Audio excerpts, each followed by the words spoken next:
அல்லேலூயா. அதே மனித சந்ததி, அதே ஆதாமுடைய சந்ததியில் வந்த ஆபிரகாமுக்கு ஆண்டவர் என்ன சொல்றார்? நீ ஆசீர்வாதமாய் இருப்பாய். அங்கே என்ன சொல்லப்பட்டது?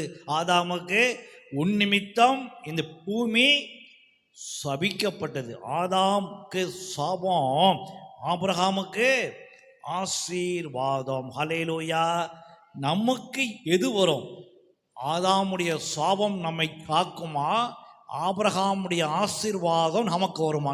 நமக்கு என்னமா வரும்? சொல்லுங்க, சத்தமா சொல்லுங்க, சத்தமா சொல்லுங்க.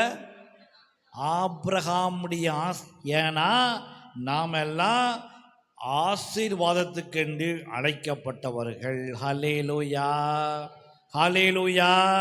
அப்போ கீழ்ப்படிதல் சாபத்தை என்ன செய்யும்? மாற்றும். சத்தமா சொல்லுங்க. கீழ்ப்படிதல் என்ன செய்யும்? சாபத்தை மாற்றும். இன்னைக்கு ஒருவேளை உங்களுடைய குடும்பங்களிலே, உங்களுடைய பிள்ளைகளுடைய குடும்பங்களில், உங்களுடைய வாழ்க்கையில் பல நிலைகளில் ஏதாவது சாபத்தினாலே காரியங்கள் நடக்கும்னா இந்த வசனத்தை தியானித்து கொள்ளுங்கள்.